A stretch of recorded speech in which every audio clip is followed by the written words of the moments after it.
Michael Wood's thesis in his film The Mandate of Heaven was only partially correct, because the evidence he used was incomplete, as he insisted that ancient China was a peaceful society and a passive nation. Wood left out important information about China's periods of instability. During certain periods of Chinese history, people focused on ritual and creating harmony in society. In the Shang dynasty, the kings were high priests and the centers of great cities, such as the Anyang, consisted of temples and altars.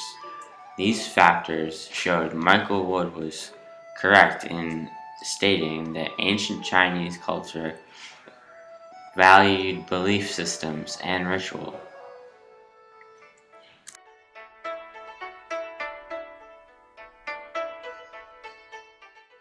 However, Wood did not include information about the city of Anyang's military activities or the Warring States period. Anyang held the secrets of a past much less peaceful than Wood described, while China's weapons technology improved during the Warring States period and helped them destroy other societies and conquer land. These points contradict what Michael Wood stated, meaning his ideas were right for a certain period of time, but changes in China's society disprove his thesis.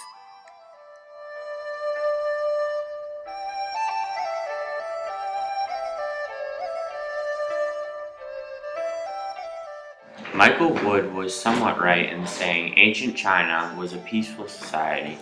Michael Wood talked about how in ancient Chinese culture there was a numerous amount of religious practices performed.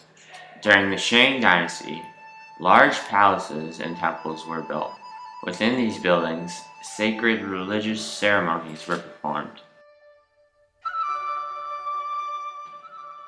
Zheng He, a powerful Chinese explorer, traveled to the east coast of Africa. At the time, China was the most populated civilization and could have easily overpowered and colonized the whole east coast of Africa.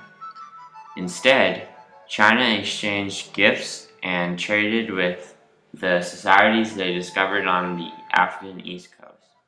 These two examples show that Michael Wood was somewhat correct in his theory.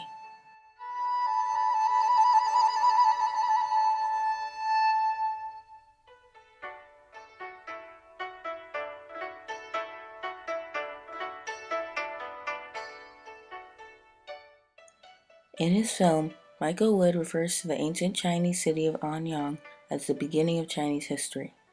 Unlike Wood's portrayal of the city, McKay's description of Anyang includes information about its violent undertakings. In the royal tombs of the Shang dynasty kings, excavations have uncovered proof that these kings were military chieftains as well as high priests. They were closely connected with their large militaries and deployed armies of thousands of men for military operations. Michael Wood speaks of Zheng He's unused military power, but does not speak of China's battles with vassals and foreign tribes. Nor does he mention that part of China's reverence of ancestors and ritual was expressed through human sacrifice. Victims were often prisoners of war who were not needed as slaves. As McKay puts it, perhaps the demands of the gods and ancestors for sacrifices were a motive for going to war. Wood very briefly mentions the Warring States period, which lasted 182 years, as he speaks of the unification of China.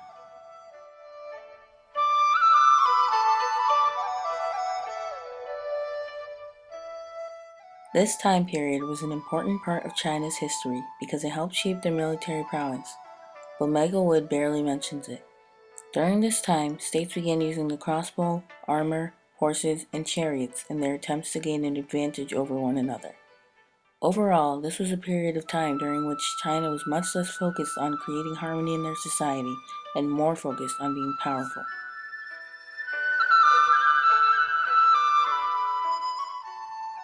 In the film Mandate of Heaven, Michael Wood stated that ancient China was a peaceful and harmonious society. Although he was correct in some ways, he left out information that disproves his thesis. He spoke of Chinese society's need for ritual and balance.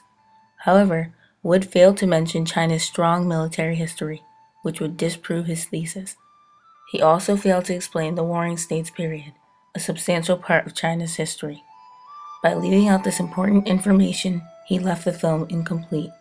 Although the information he uses supported his thesis, the lack of some facts discredits the film.